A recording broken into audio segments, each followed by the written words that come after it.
গঙ্গা তীরে প্রায় উপবিষ্ট শ্রীমন মহারাজ পরীক্ষিতকে লক্ষ্য করে ভাগবত পরমহংস চূড়ামণি আচার্য বরেণ্য শ্রীল শ্রীযুক্ত সুখদেব গোস্বামী চরণ শ্রীমদ ভাগবতী কথা কীর্তন করছেন।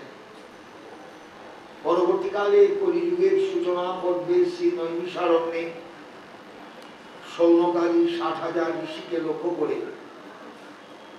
পরম ভাগবত শ্রী সুত গোস্বামী পাদ সেই শ্রীমদ ভাগবতী কথা পুনরায় কীর্তন করে শ্রবণ করিয়ে চলেছেন। প্রসঙ্গক্রমে শ্রীমদ ভাগবতের শ্রী সপ্তম স্কন্ধের ৪র্দশ অধ্যায়ে ব্রহ্মর্ষিপাদ শ্রী সুখদেব মহারাজ পরীক্ষিতের নিকট দেবর্ষি নারদ এবং যুধিষ্ঠিরের যে বাক্যালাপ বহুকাল আগে হয়েছিলেন রাজসূয় যজ্ঞ সভায়, সেই সভার আলোচনাকে কীর্তন করে শোনাচ্ছেন রাজা পরীক্ষিতের সামনে। কারণ রাজা পরীক্ষিত তার মনেও প্রশ্ন জেগেছে সনাতন ধর্ম সম্পর্কে, সনাতন ধর্ম তার বৈশিষ্ট্য সম্পর্কে।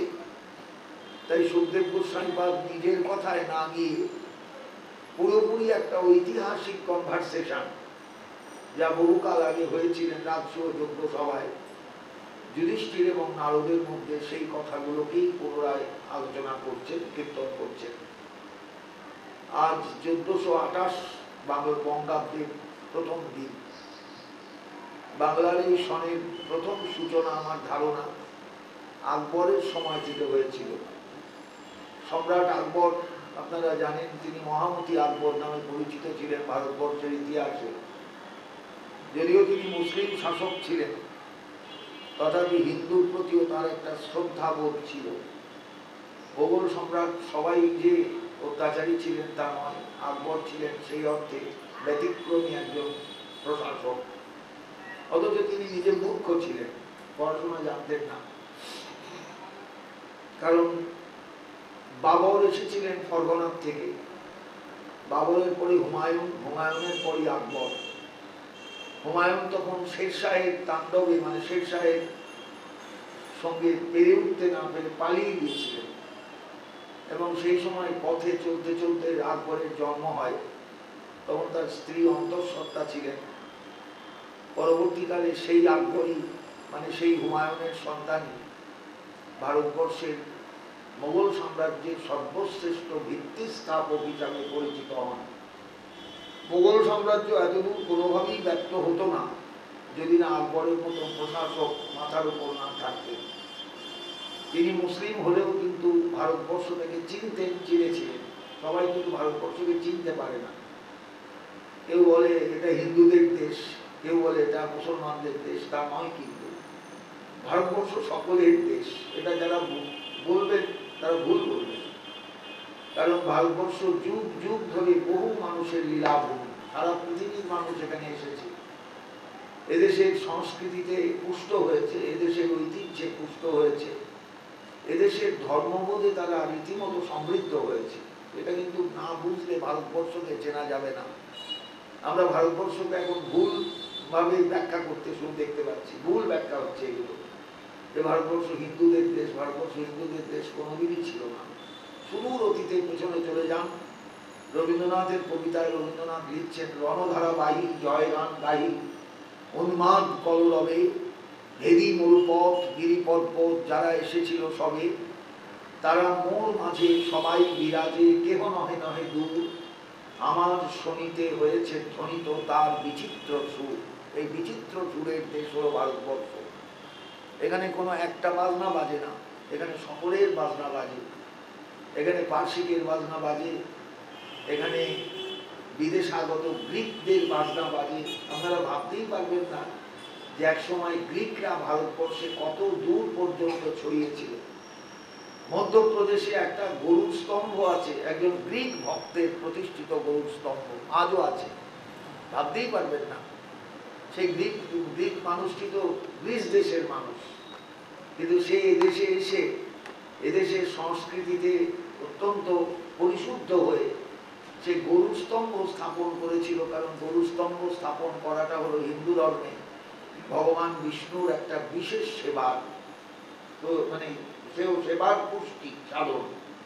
এই যে গরু স্তম্ভটা রয়েছে, কে করেছেন আমরা বলতে পারবো না। কোন সময় হয়েছে, রবীন্দ্রনাথ বিদ্যারত্নের আমলে, না তার ছেলের আমলে, বা তার নাতির আমলে, বা তার পুতির আমলে, বলতে পারবো না কিছু। কিন্তু গরু স্তম্ভ এটা মন্দিরের সৌন্দর্য বর্ধন। যে কোনো মন্দিরে দেখবেন, প্রাচীন মন্দিরে দেখবেন গরু স্তম্ভের একটা প্রতিষ্ঠা হবে। কারণ গরু স্তম্ভই হচ্ছে শুধু প্রয়োজনীয় নয়, আমি নিজের জীবনে দেখেছি অদ্ভুত ব্যাপার একটা। আমার বাড়িতে একসময় খুব সাপ দেখতাম, বিভিন্ন রকমের সাপ। মানে সাপ মানে কি, মানে বিষধর কিনা জানি না, কিন্তু যখন তখন যেখানে সেখানে। আমার হঠাৎ মনে হলো একটা গরু স্তম্ভ প্রতিষ্ঠা করে। আমার একটি শিষ্য ছেলে বললো যে বাবা এটা গরু স্তম্ভ করে। আমি গরু স্তম্ভ স্থাপনের সঙ্গে সঙ্গে কোনো পুজো পাঠ কিচ্ছু করি, শুধু গরু স্তম্ভ বসিয়েছি বাড়ির মধ্যে। সঙ্গে সঙ্গে দেখলাম আর কিচ্ছু নেই। একটা সাপের দেখা আমি আজ কয়েক বছর, 2-3 বছর ধরে আমি জানি না, আর দেখি। আজ আমার বাড়িতে বহু জায়গায়, আমার বাড়ির একটা কাজের মেয়ে, সে তো একদিন পরে হাঁটফেই করার মতন অবস্থা, কলের সঙ্গে জড়িয়ে আছে, জল টিকতে গিয়ে দেখে মাথা চালা দিয়েছে। এইরকম ধারণা, মানে অবস্থা ছিল এক সময়। তা আমি নিজে এগুলো আপনাদের কাছে কোনোদিন বলিনি, কিন্তু এগুলো বলতে আমি বাধ্য আজকে। যে গরু স্তম্ভের মূর্তি প্রতিষ্ঠার সময় গ্রিকরা করেছিল ভারতবর্ষে। তাহলে ভাবুন, গ্রিস দেশ থেকে সেই মানুষগুলো এসেছিল, এখানে ছিল, এদেশের রক্তের সঙ্গে মিশে গিয়েছিল, এদেশের সংস্কৃতির সঙ্গে মিশে গিয়েছিল। এই হলো ভারতবর্ষ। এখানে কোন দেশের কোন মানুষটা না এসেছে, সবাই এখানে এসেছে। রবীন্দ্রনাথ এই উপলব্ধিটা আমাদের কাছে দিয়েছেন ভারত তীর্থ কবিতায়। হেমচিত্ত পূর্ণ তীর্থে জাগরে ধীরে, এই ভারতের মহামানবের সাগর তীর। এটা মহামানবের সাগর তীর। এখানে সব দেশের মানুষ এসে আশ্রয় পেয়েছে, সব দেশের মানুষ এসে তার কৃষ্টিকে ঢেলেছে, এখানকার কৃষ্টিটা নিয়েছে। এইভাবে মানুষ দেওয়া নেওয়া করেছে। দিবে আর দিবে, মিলাবে মিলিবে, যাবে না ফিরে, এই ভারতের মহামানবের সাগর তীরে। এটাই হলো ভারতবর্ষ। এই ভারতবর্ষকে যদি ভুলে যেতে হয় তাহলে বিপদ হয়ে যাবে আমাদের। আমরা হারিয়ে যাবো নিজেদের দেশটাকে, নিজেদের সংস্কৃতিটাকে, নিজেদের উপলব্ধিটাকে, এতদিনের লালিত উপলব্ধি। আকবর ভারতবর্ষের একজন শ্রেষ্ঠ কি বলবো প্রশাসক ছিলেন, ইসলাম ধর্মের মানুষ হলেও। তিনি মূর্খ ছিলেন, পড়াশোনা ভালো জানতেন না, কিন্তু তিনি বিদ্বজ্জনকে ভীষণ শ্রদ্ধা করতেন। তার সবাই বীরবল ছিলেন, তারপরে ওই যে নামগুলো ভুলে যাচ্ছি সব, মানে বড় বড় ব্যক্তি, এরা কিন্তু কেউ সাধারণ তামসেন ছিলেন।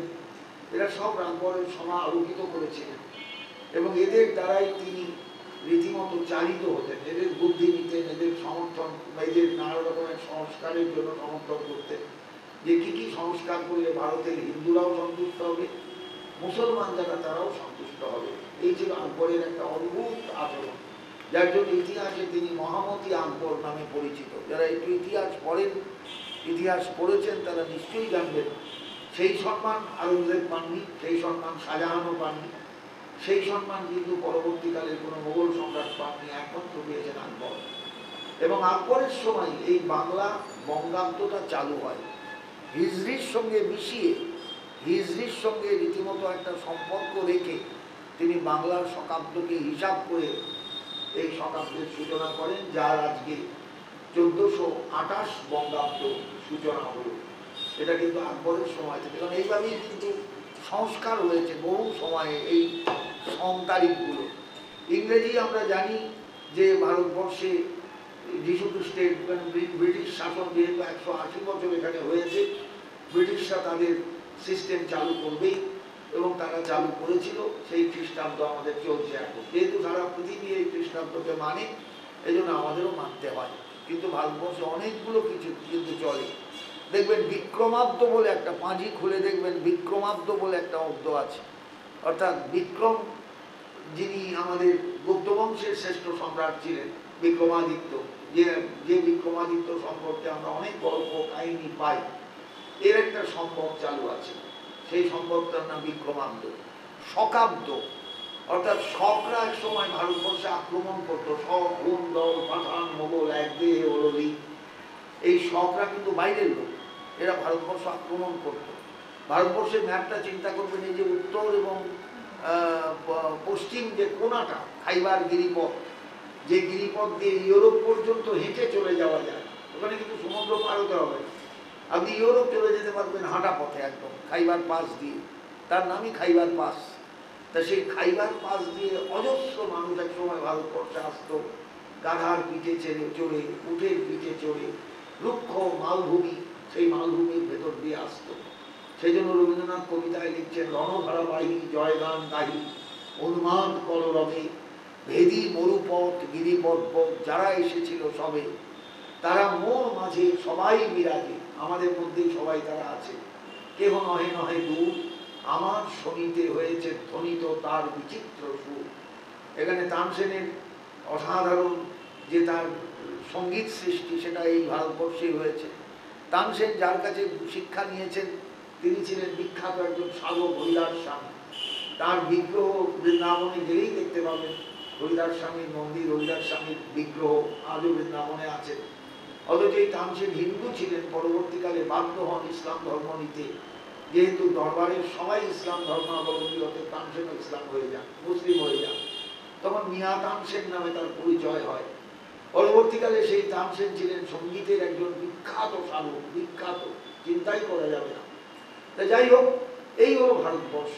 এখানে ইসলাম ধর্মের সঙ্গীত আছে, এখানে ইসলাম ধর্মের বহু সংস্কৃতি আছে, এখানে বৌদ্ধ ধর্মের বহু সংস্কৃতি আছে, এখানে জৈন ধর্মের বহু সংস্কৃতি আছে, এখানে বার্ষিক ধর্মের বহু সংস্কৃতি আছে। কোনটাকে বাদ দেবেন, কোনটাকে ছাড়বেন? আপনি বহু সংস্কৃতি এগুলো দেখলেই পাবেন।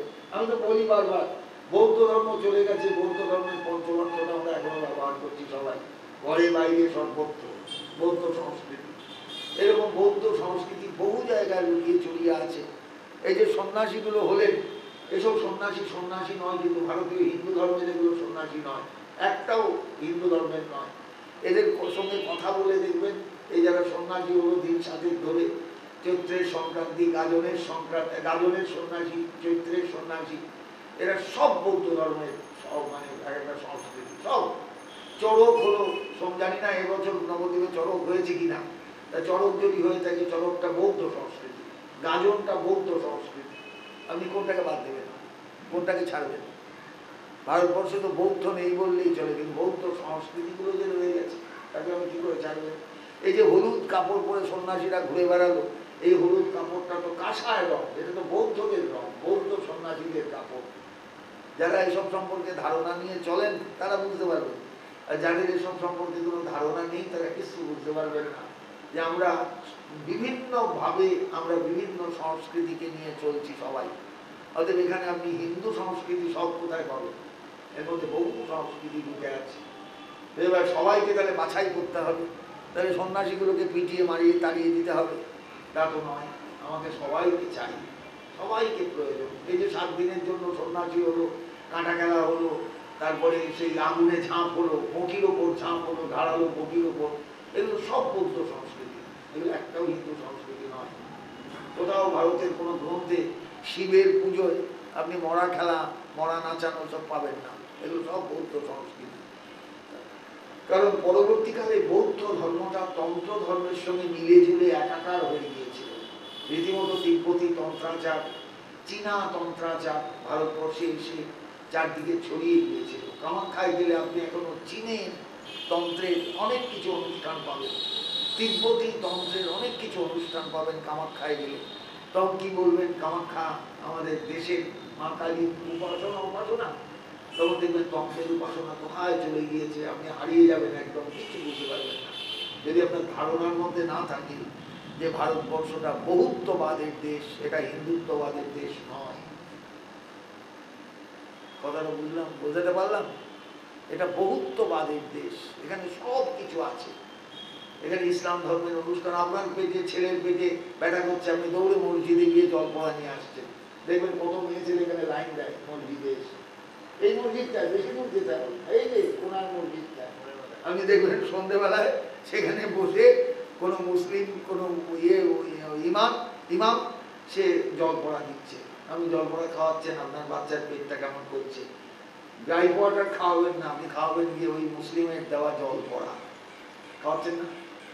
আমি তো আসতে যেতে, পাঠে আসতে যেতে দেখি যে কত মেয়ে ছেলে মানে লাইন দিয়ে আছে, উবু হয়ে বসে আছে ভেতরে মসজিদের মধ্যে, সেই জল পড়া নিয়ে আসছে সবাই। কি বলবেন আপনি?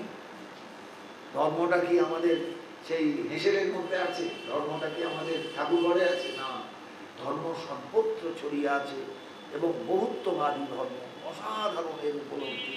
আমি সেই জন্যই তো বললাম যে আজকে যে দিনটা আমরা পালন করছি, এই দিনটার সৃষ্টি হয়েছে আকবরের আমল থেকে, তার আগে ছিল না। আকবর অনেক হিসাব করেছেন যে হিন্দু কোন সময় খাজনা দিতে পারবে, মুসলিমরা কোন সময় খাজনা দিতে পারবে, এমন একটা ঠিক দিন ঠিক করুন, একদম সবাইকে মিলিয়ে ঝুলিয়ে, সবাইকে শান্ত রেখে, সবাইকে ভালোবেসে, যে যাতে নতুনভাবে একটা অব্দ চালু হলে সেই অব্দটা সবারই কাছে উপকার হয়। আমি তো খাজনার জন্য সবারই কাছে দাবি করব, হিন্দুর কাছেও দাবি করব, মুসলমানের কাছেও দাবি করব, হিন্দুও যাতে কষ্ট না পায়, মুসলিমও যাতে কষ্ট না পায়, এমন একটা অব্দ চালু করব।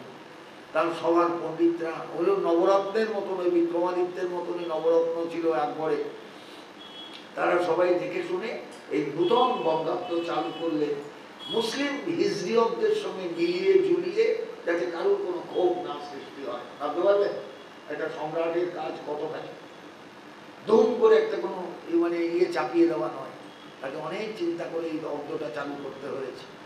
সেই অব্দই বঙ্গাব্দ নামে পরবর্তীকালে পরিচিত হয়। পাঁজি খুলবেন দেখবেন বঙ্গাব্দ, শকাব্দ, হিজরি অব্দ, সব অব্দগুলো, চৈতন্যাব্দ, বুদ্ধাব্দ, সব অব্দগুলো পরপর পরপর আছে, যে কততম বুদ্ধাব্দ চলছে, কততম চৈতন্যাব্দ চলছে, কততম হিজরি অব্দ চলছে, কততম খ্রিস্টাব্দ চলছে, কততম বঙ্গাব্দ চলছে, কততম শকাব্দ চলছে, এগুলো সব পাঁজির মধ্যে পরপর আছে। লোককে পাঁজি পড়তে শিখতে হয়, পাঁজি কেমন করে পড়বো এটাও শিখতে হয়, নাহলে কিন্তু পাঁজি পড়া যায় না, পাঁজি ব্যাখ্যা করা যায় না, পাঁজির মধ্যে বহু কিছু বলা থাকে, তো সেগুলো শিখতে হয়। আমরা এগুলো কিন্তু বুঝি না কিছু, ওই যা শুনলাম, যা বুঝলাম, যা এগুলো এতেই আমরা চলি, কিন্তু তা নয়। কিন্তু আজকে সেই বঙ্গাব্দের 1427 শেষ হলো, 1428 শুরু হলো, প্রথম তারিখ। এটাও কিন্তু আমাদের ছিল না। আপনারা ভাববেন না যে সারা জীবন ধরে, হাজার হাজার বছর ধরে বৈশাখ মাসেই প্রথম তারিখে আমরা সব কিছু করেছি, তা নয়। কিন্তু মহাপ্রভুর সময় কোথায়, আমি তো কোনো গ্রন্থের মধ্যে পাইনি যে মহাপ্রভু পয়লা বৈশাখে গণেশ পুজো করেছেন, তা তো কোথাও বলা নেই। গণেশ পুজোটাও কিন্তু ছিল না আমাদের। আমরা গণেশ পুজো করি অন্য সময়, দেখবেন বছরে দুটো গণেশ পুজো আছে খুব নাম করা, একটা হলো সিদ্ধি বিনায়ক ব্রত, যেদিন গণেশ পুজো, আরেকটা হলো সরস্বতী পুজোর আগের দিন গণেশ চতুর্থী, গণেশ পুজো। গণেশ পুজো দিন আলাদা, এটা মারোয়াড়িদের দেখা দেখি আমরা করেছি। এখন এক সময় উত্তর ভারত, রাজস্থান থেকে বহু মারোয়াড়ি বাংলায় এসেছিল, বহু মারোয়াড়ি, এবং সেটা কলকাতা সৃষ্টি হওয়ার পর নয়, কিন্তু এটা কাশিম বাজার সৃষ্টি হওয়ার পর, মানে যখন সিরাজউদ্দৌলার সঙ্গে পলা, এগুলো ইতিহাস বলতে গেলে আমাদের ঘন্টার পর ঘন্টা চলে যাবে, আমার পাঠ বন্ধ হয়ে যাবে। পলাশির যুদ্ধ শেষ হলো, পলাশির যুদ্ধ শেষ হওয়ার পর দেখবেন, যদি কখনো কাশিম বাজার যান, আমি এগুলো ঘুরে ঘুরে দেখেছি, আমি এগুলো ফালতু লোকের মুখে শুনে ইতিহাস পড়ি, আমি নিজে ঘুরে ঘুরে দেখেছি কাশিম বাজারে বড় বড় বাড়ি, বিরাট বিরাট বাড়ি, এখন একটা জনপ্রাণী নেই কোথাও। কিন্তু এক সময় এই বাড়িগুলো বিরাট বিরাট মানুষের বসতি ছিল, মানে বহু গাদা গাদা মানুষ থাকতো সেখানে, কিন্তু এখন একবারে জনহীন হয়ে গেছে কাশিম বাজার। কাশিম বাজারে গেলে আপনার ভয় লাগবে একটা জায়গায় ঢুকলে, কিন্তু বাড়িগুলো বিরাট বিরাট। কেন না, পলাশির যুদ্ধ হয়ে গেল, পলাশির যুদ্ধের পর ইংরেজরা তাদের কুঠি কুঠি সব নিয়ে গেল ওই দিকে, মানে মুর্শিদাবাদের দিকে। আস্তে আস্তে সমস্ত ব্যবসায়ীরা এসে উত্তরবাড়ি, জগৎ শেঠের নাম নিশ্চয়ই ইতিহাসে শুনেছেন অনেকে। জগৎ শেঠ তো আমাদের ইন্ডিয়ার লোক, মানে বাংলার লোক নয়। উমিচাঁদ, রায়দুল্লভ, রাজবল্লভ, এরা অনেকেই কিন্তু বাঙালি নন, এরা সব এসেছিলেন ইউপি থেকে, রাজস্থান থেকে। এরা ব্যবসায়ী, একদম টোটাল ব্যবসায়ী। সেই ব্যবসায়ীগুলো এসে কাশিম বাজারে ভর করলো, মানে ভিড় করলো, এবং ভিড় করলো শুধু নয়, ওদিকে মুর্শিদাবাদ রাজধানী, তখন মির্জাফর বসেছেন, এই সিরাজউদ্দৌলাকে রীতিমতো খুন করা হয়েছে। খুন করে তার ডেড বডি হাতির সুরের ওপর ঝুলিয়ে দিয়ে, একদম ডেড বডিটা রক্তাক্ত ডেড বডি হাতির সুরের ওপর ঝুলিয়ে দিয়ে, চিরকালই দেখবেন সবল দুর্বলের উপর অত্যাচার করে। সিরাজউদ্দৌলা দেশটাকে ভালোবেসেছিলেন, ইংরাজের বিরুদ্ধে অস্ত্র ধরেছিলেন, তার পরিণাম সাংঘাতিক হয়েছিল। তাকে খুন করেছিল মীর মদন, এবং মীর মদনের খুনের পেছনে মির্জাফর ছিলেন, মানে ষড়যন্ত্রকারীরা সবাই ছিল। যারা যারা ষড়যন্ত্র ইংরেজের বিরুদ্ধে সিরাজের বিরুদ্ধে করেছিল। পলাশির যুদ্ধে যে কারণে কয়েক ঘন্টা যুদ্ধ হয়েছিল, তারপরে যুদ্ধ শেষ এবং তারপরে সিরাজউদ্দৌলাকে ধরে ফেলা হলো সেই ভগবানগুলার ওখানে। আমি সেই নদীটা পর্যন্ত দেখে এসেছি, যে নদী দিয়ে সিরাজউদ্দৌলা পালাতে গিয়েছিলেন। একটা ভিখারির বেশ পরে, কিন্তু পায়ে ছিল নবাবের জুতো, জুতোয় ধরা পড়ে গেল। নামসা ফকির ধরিয়ে দিয়েছিলেন, একটা ফকির, সে সিরাজউদ্দৌলার বিরুদ্ধে গিয়ে ধরিয়ে দিল। নামসা ফকিরের এখনো কবর আছে খোঁজবাগে, লোকে থুতু দেয় কবরের উপর দিয়ে, আমার নিজের চোখে এগুলো দেখা, থুতু দেয় নামসা ফকিরের খবরের উপর, যেহেতু সে সিরাজকে ধরিয়ে দিয়েছে। এখনো বাংলার মানুষ সিরাজের দিকে তাকিয়ে চিন্তা করে যে কিভাবে অকালে 21 বছরের এক নবাবকে মরতে হয়েছিল। 21 বছর তখন বয়স সিরাজউদ্দৌলা। এইবার চিন্তা করুন, সেই সিরাজউদ্দৌলার মৃত্যুর পরে যখন নবাবি বিক্রি হয়ে গেল, নবাবি বিক্রি হলো তো কিরকমভাবে বিক্রি হলো? মির্জাফরের কাছ থেকে বহু টাকা নিয়ে ইংরেজরা তাকে নবাবের সিংহাসনে বসালো। রাজকোট ভোঁভা কিচ্ছু নেই, এদিকে নবাব মির্জাফর, কিচ্ছু ক্ষমতা নেই তার। ইংরেজরা পুতুলের মতন তাকে নাচাতো, সকালে বলতো ওঠো, বিকালে বলতো বসো। এই ছিল মির্জাফরের অবস্থা। সেই অবস্থায় যখন ব্যবসায়ীরা দিল, মাথা ছাড়া দিল, এই সমস্ত রাজপুতনার ব্যবসায়ী, রাজস্থানের ব্যবসায়ী, জগৎ শেঠ, রুমিচাঁদ, যারা ষড়যন্ত্রকারী ছিল সিরাজের বিরুদ্ধে, তারা সবাই এসে ওইখানে পদবী স্থাপন করলো। এরাই গণেশ পুজোর সৃষ্টি করলো এই পয়লা বৈশাখ। আমরা আজও সেই গণেশ পুজো মারোয়ারিদের অনুকরণ করে আজও করে চলেছি। আমি ছোটবেলায় গণেশের সঙ্গে লক্ষ্মীকে দেখিনি, এখন দেখবেন লক্ষ্মী ও গণেশ একসঙ্গে। আমি কম্বিনেশনটা বুঝি না, যে লক্ষ্মীর সঙ্গে গণেশের কম্বিনেশনটা কি। যেমন পোড়ামারতলায় পুজো হয় শনি এবং সত্যনারায়ণের একসঙ্গে পুজো হয়, মাঝখানে আবার এখন দক্ষিণা কালীকে বসানো হয়েছে। আমি কম্বিনেশন বুঝি না, যে বাঙালি উদ্ভট কতগুলো ব্যাপার আছে। শনি পুজোর সঙ্গে সত্যনারায়ণের পুজো, সত্যনারায়ণ বলে কোনো দেবতাই নেই, কিন্তু সত্যনারায়ণ বলে কোনো দেবতাই নেই, শাস্ত্রে কোথাও নেই। তাই সত্যনারায়ণের পুজো যে প্রতি মাসে সত্যনারায়ণ দেন আপনারা অনেকেই, কেউ সংক্রান্তিতে, কেউ পূর্ণিমায়, আমাকে বোঝাতে পারবেন যে সত্যনারায়ণের কথাটা কোন শাস্ত্রে আছে? কোন শাস্ত্রে নেই। ইসলামী যুগে যখন ভয়ঙ্কর মানে ইসলামের উপদ্রব, সবাইকে দলে ধরে ধরে মুসলিম ধর্মের দীক্ষা নেওয়া হচ্ছে, দেওয়ানো হচ্ছে, কোরআন স্পর্শ করে তাকে বলা হচ্ছে তুমি আজ থেকে মুসলিম হলে। এখন তো তাই যুগ এসে যাচ্ছে, রাস্তায় তুর্কি নাচনের অবস্থায় এসে গেল তো আমাদের। সেই যুগে আমরা সত্যপীরের সিন্নি দিয়ে পুজো করতাম। সত্যপীর, পারস্য থেকে এক সময় অজস্র এরকম পীররা ভারতবর্ষে এসে ইসলাম ধর্ম প্রচার করতেন। সেই পীরদের, পীর মানে তারা সাধু, পারস্য থেকে আসতেন, এসে এদেশে এসে ইসলাম ধর্মের ব্যাপক প্রচার করেছেন। তার মধ্যে একজনের নাম ছিল সত্যপীর। ইনি একবারে দেবতা হয়ে গিয়েছিলেন, তাকে সিন্নি দিয়ে উপাসনা করা হতো। বহু জায়গায় সত্যপীরের সিন্নি দেওয়ার ব্যবস্থা আছে। সেই সত্যপীর পরে সত্যনারায়ণে পরিণত হয়ে গেলেন। এখন ঘরে ঘরে সত্যনারায়ণের পুজো, শালগ্রাম শিলায় সত্যনারায়ণের পুজো। আমি মাথা নিয়ে কি, আমার মাথায় আসে না, আমার বুদ্ধিতে কুলোয় না যে এই সত্যনারায়ণ কিভাবে চালু হলো সিন্নি দিয়ে পুজো দিতে হবে। নারায়ণ পুজো মানেই সিন্নি দিতে হবে। আরে সিন্নিটা তো আরো আরো আরবিদের, এটা মুসলিমদের সংস্কার। সিন্নিটা ভারতবর্ষে হিন্দুদের কোথাও কিছু নেই, কিন্তু এটা এই আটা গুলে ইয়ে দিয়ে গুড় দিয়ে মেখে কলা দিয়ে চটকিয়ে এই যে সিন্নি দেওয়া হয়, শাস্ত্রে কোথায় আছে? কোথাও নেই, কোথাও নেই, কোথাও নেই। এটা মুসলিম মুসলিম সংস্কৃতি, একদম মুসলিম সংস্কৃতি। এইবার ভাবুন যে সত্যনারায়ণ, তার সঙ্গে আবার শনি। আমি তো কম্বিনেশনটাই বুঝি না, যে সত্যনারায়ণের পুজোই বা কেন, শনি পুজোই বা কেন। শনি তো একটা গ্রহ, নবগ্রহের একটা গ্রহ, তার সঙ্গে সত্যনারায়ণের কম্বিনেশনটা কোথায়? আর মাঝখানে দক্ষিণাকালী পোড়ামারতলায় প্রায় কয়েক লক্ষ টাকা খরচ হয়ে যায় প্রতি বছর, দেখবেন বিরাট প্যান্ডেল করে রিক্সা প্যাডলাররা করে। এখন রিক্সা প্যাডলারও এখন পাড়ার ছেলেরা করে। আমি বুঝি না কিচ্ছু, বাঙালি এগুলো কিচ্ছু বোঝে না, মাথায় ঘটে কিচ্ছু যায় না তার। কারণ বোঝাবার কেউ নেই, যা খুঁজি তাই করলাম, যা খুঁজি তাই করলাম, যা খুঁজি তাই করলাম। ধর্ম জিনিসটা কিন্তু খুব বুঝে করতে হয়, বুঝে মানতে হয়, বুঝে চলতে হয়, বুঝে অনুসরণ করতে হয়। ধর্মটা নিজের ইচ্ছা মতো খুশি মতো হয় না, কখনোই কিচ্ছু হয় না।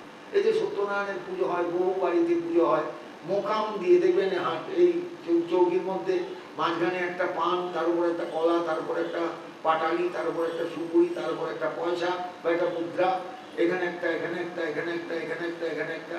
মোকাম কথাটার মানে কি? মোকাম মানে ঘর। এটা শব্দটা কোথাকার থেকে এলো? এটা আরবি শব্দ, মুসলিম শব্দ। বোঝেন এগুলো? এগুলো কোনো মূল্যই নেই, আমি কোনো মূল্যই বুঝি না দিচ্ছি। এটা ইসলাম ধর্ম থেকে এসেছে। মোকাম দিয়ে নারায়ণের পুজো করা মানে সত্যবীরের পুজো করা। সিন্নি মাস্ট, সিন্নি দিতেই হবে, নাহলে নারায়ণ পুজোই হবে না। কে বলেছে আপনাকে সিন্নি দিতে হবে? এগুলো সব ইসলাম ধর্মের সংস্কৃতি। আমরা ঘুরে ফিরে কত ইসলাম সংস্কৃতি পালন করি, কত বৌদ্ধ সংস্কৃতির চর্চা করি, কত জৈন সংস্কৃতিকে নিয়ে চলি, কত বৌদ্ধ, কত রকম সংস্কৃতিকে নিয়ে চলি, কল্পনাই করতে পারবেন না। এই জন্য বাঙালি জাতটা যেমন মিক্সচার জাত, তার ধর্মটাও মিক্সচার ধর্ম হয়ে গেছে। এই মিক্সচার ধর্মের জন্য বাঙালি নিজেকে মনে করে খুব পণ্ডিত, কিন্তু আসলে সে পণ্ডিত নয়, মূর্খ, চরম মূর্খ। এই যে আজকে গণেশ পুজোর সঙ্গে লক্ষ্মী পুজো ঘরে ঘরে হয়ে গেল, দোকান যারা আছে সেই একটা গণেশ বসিয়ে দিল ঘরের মধ্যে। এটা তো মারোয়াড়িদের শেখানো। কিন্তু যেদিন সত্যিকারের গণেশ পুজো দেখবেন সেই দিন গণেশের পাত্তা নেই। গণেশ পুজোও বাঙালি জানে না। গণেশ পুজোর দিন আছে পাঁজিতে, এবারে সিদ্ধি বিনায়ক ব্রত। মহারাষ্ট্রে গিয়ে দেখবেন, যদি কেউ মহারাষ্ট্রে যান, মহারাষ্ট্রের সবচেয়ে বড় দেবতাই হলেন গণেশ, গণপতি। গণপতি বাপ্পা মুড়িয়া, এই যে স্লোগান তুলল, বিরাট বিরাট গণেশ মূর্তি যাচ্ছেন রাস্তা দিয়ে প্রশাসনে, আর গণপতি বাপ্পা মুড়িয়া, গণপতি বাপ্পা মুড়িয়া, গণপতি বাপ্পা মুড়িয়া, এই হচ্ছে তার স্লোগান। গণপতি আমাদের রক্ষা করুন, গণপতি আমাদের রক্ষা করুন, গণপতি আমাদের রক্ষা করুন। সেই গণেশের পুজো বাঙালি জানে? দিনান্তে নিশান্তে কোনোদিন হাত জোর করে গণপতিকে প্রণাম করে? সর্ববিঘ্ন বিনাশায় সর্বকল্যাণ হে তবে পার্বতী প্রিয় পুত্রায় গণেশায় নমো নমো। বাঙালি জানে? বাঙালি কিছু জানে না। বাঙালি মনে করে মারোয়াড়িরা শিখিয়ে গিয়েছে গণেশের পুজো করলে অনেক ক্যাশ বাক্সে টাকা আসবে। চলুন এখন সোনাপট্টিতে চলুন, দেখবেন গণেশ সামনে বসিয়ে ক্যাশ বাক্সের মধ্যে ধূপ ধুনো দিয়ে কিছু টাকা ঢোকানো হচ্ছে। এটা মারোয়াড়িদের শেখা। সব দোকানে, শুধু সোনাপট্টি নয়, সব দোকানে একই চিত্র। বাঙালি বোঝে না কিচ্ছু, বাঙালি উপলব্ধি করে না কিচ্ছু, বাঙালি সংস্কৃতি সম্পর্কে কোনো ধারণা নেই।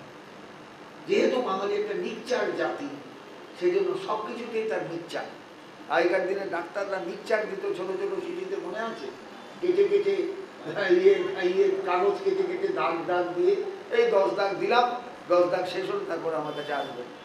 আজকালকার ডাক্তাররা মিক্সচার তৈরি করতে জানে না, কোনো ফার্মাসিস্ট মিক্সচার দেবেই না, মিক্সচার জানেই না মিক্সচার কী করে তৈরি করতে হবে।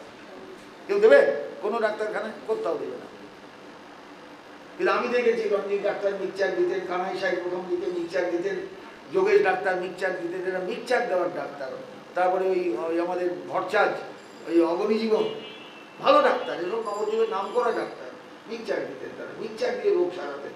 এখন তো ট্যাবলেট আর তার সঙ্গে একটা শিশি কিছু দিয়ে দিলেন, খাও, বাড়ি দিয়ে খাও। তার সঙ্গে আবার অ্যান্টাসিডও দিয়ে দিলেন, যে ট্যাবলেট খেলেই গ্যাস হবে, গ্যাস হলে অ্যান্টাসিড দরকার হবে। ব্যাপারটা হচ্ছে এই বাঙালি কিচ্ছু জানে না। জানে আজকের দিনটা কিন্তু সেই অর্থে কোনো নববর্ষই নয়।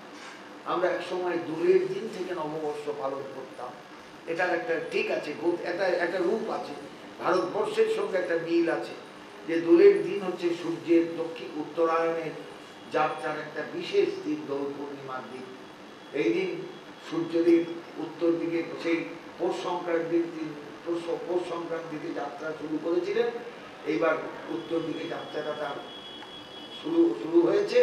এই দিনটা একটা বিশেষ দিন, দোল পূর্ণিমা। এই দিন থেকে বর্ষ গণনা, ভারতবর্ষ এইভাবে হতো বর্ষ গণনা। দোল পূর্ণিমার দিন বর্ষ গণনা হতো, শরতে বর্ষ গণনা হতো, শরৎকালে বর্ষ গণনা হতো, শরতে নতুন বছর সৃষ্টি হতো। বৈশাখ মাসে এটা পরবর্তীকালে রয়েছে, অনেক পরে, আমার মনে হয় আকবরের সমসাময়িক যুগে বা তারপরে। তবুও এটা মানতে হবে, যেহেতু নূতন বছরের একটা ক্যালেন্ডারে একটা হিসাবে আমরা এলাম, যে বৈশাখ মাসের পয়লা বৈশাখ আজকে বৎসরের প্রথম দিন। কিন্তু বৎসরের প্রথম দিন মহাকালকে কখনো ভাগ করা যায়? কাল চলে যাচ্ছে, অখণ্ড কাল। এই কালকে আপনি ঘন্টা, মিনিট, সেকেন্ড, দিন, রাত্রি কোনো ভাগে আনতে পারবেন? কারোর ক্ষমতা আছে আনার? মহাকাল অখণ্ড তত্ত্ব। ঈশ্বর যেমন অখণ্ড তত্ত্ব, ব্রহ্ম তত্ত্ব যেমন অখণ্ড তত্ত্ব, কালো তত্ত্ব তেমনি অখণ্ড তত্ত্ব, একে ভাগ করা যায় না। তবুও আমরা আমাদের কাজ চালানোর জন্য খ্রিস্টাব্দ হিসাব করি, বঙ্গাব্দ হিসাব করি, হিজরি অব্দ হিসাব করি, মুসলমানরা হিজরি অব্দ হিসাব করে, তারপরে বৌদ্ধরা হিসাব করে বৌদ্ধাব্দ, কেউ কেউ মহাপ্রভুকে নিয়ে শ্রী চৈতন্যাব্দ হিসাব করেন, খ্রিস্টাব্দ হিসাব করে বিদেশিরা বা ইংরেজরা যারা শিখিয়ে গেছে আমাদের আধুনিক কায়দা, সেগুলো সব হিসাব ওইভাবে হয়। মহাকালকে কখনো ভাগ করা যায় না। কাল অখণ্ড, কাল সীমাহীন, কাল অনন্ত, এই হচ্ছে তার আসল পরিচয়। গীতায় দেখবেন, গীতা খুলে অর্জুনকে বিশ্বরূপ দর্শনে বলছে কালোস্মি লোকক্ষয় প্রবৃত্ত। অর্জুন, আমি মহাকাল, আমি লোকক্ষয় করে যাই। আমার বয়স কত? এত বছর। কি করে হিসাব করলে? না, অত তারিখে জন্মেছি, তাহলে বয়স হিসাব করো কত হতে পারে। তার মানে কালের, অখণ্ড কালের মধ্যে আমি একটা বুদবুদের মতন জেগেছিলাম, বুদবুদটা ফেটে গেল, ব্যাস শেষ, আমিও শেষ। কালের গহ্বরে আমিও হারিয়ে গেলাম। জগৎ এইভাবে সকলেই, জগতের সংসারে যে যেখানে আছে, মহাকালের গহ্বরে আমরা হারিয়ে যাই। সময় হারিয়ে যায়, ইতিহাস হারিয়ে যায়, মানুষ হারিয়ে যায়, মানুষের দৃষ্টি হারিয়ে যায়, সংস্কৃতি হারিয়ে যায়। মহাকাল কিন্তু অনন্ত, তিনি চিরকাল ছিলেন, চিরকাল আছেন, চিরকাল থাকবেন। সেই কালের গহ্বরে আমরা একটা সময় বার করে আনি, একটা ফিক্সড টাইম, এটা 1428-এর প্রথম দিন। বোঝাতে পারলাম জায়গাটা? বোঝাতে পেরেছি? আমরা একটা ফিক্সড টাইম আনলাম, টেনে আনলাম বার করে, যেটা হলো মহাকালের গহ্বর থেকে একটা জায়গা, একটা বিন্দু এনে একটু দাঁড় করালাম। এটা 1428-এর প্রথম দিন। এমন দিন হয়তো আসবে ভবিষ্যতে, এই বঙ্গাব্দটাই হারিয়ে যাবে, হতেই পারে, আশ্চর্যের কিছু নয়। হাজার হাজার বছর যেখানে মানুষের পরমায়ু, সেখানে কোথায় কি হারিয়ে গেছে, কোথায় কি আছে। রামচন্দ্র কবে জন্মেছেন, অমুকজন কবে জন্মেছেন, তমুকজন কবে জন্মেছেন, আমরা কিছু হিসাব দিতে পারবো? পাঁচিতে দেখবেন রামাব্দ বলে কিছু নেই, কিন্তু কৃষ্ণাব্দ বলে একটা বলা হয়, 5000 কততম বড় কৃষ্ণাব্দ, কিন্তু রামাব্দ বলে কিছু নেই। রামচন্দ্র কৃষ্ণেরও অনেক আগের কথা, রাম কৃষ্ণের আগে এসেছেন, তারপরে কৃষ্ণচন্দ্র। তার কাছাকাছি এইগুলো হলো মহাকালের গহ্বরে একটা বুদবুদ বিশেষ। তবুও আমরা হারিয়ে যাওয়ার আগে অন্তত ভাববো যে 1428-এর 28 বঙ্গাব্দের প্রথম দিন আমরা সবাই হরিসভায় মিলিত হয়েছিলাম। আপনারাও হারিয়ে যাবেন, আমিও হারিয়ে যাব, সবাই হারিয়ে যাব, কেউ থাকবো না। এইখানে পাঠ করছি আজকে 30 বছর, সেই প্রথম দিনের লোকগুলো কেউ নেই, কিন্তু আমার কাছে ভাবি যে লোকগুলোকে নিয়ে আমি প্রথম দিন বসেছিলাম হরিসভায় আমার জীবনে, যে মহানামব্রতজি নিজে এখানে বসেছিলেন, আমি এখানে ব্যাসাসন নিয়ে এদিকে তাকিয়ে মহাপ্রভুর দিকে তাকিয়ে পাঠে বসলাম। কাতারে কাতারে লোক নাট মন্দিরে, যে লোকগুলোকে নিয়ে বসেছিলাম আজকে কেউ নেই, একটা লোকও নেই। সেই লোকগুলোর একটা, এই দাদা পাশের বাড়িতে থাকেন, তখন তিনি পোস্ট অফিসে চাকরি করেন, তিনি তখন পাঠ শোনার মতো মানসিকতা তৈরি হয়নি, কেউ নেই, একটা লোকও নেই।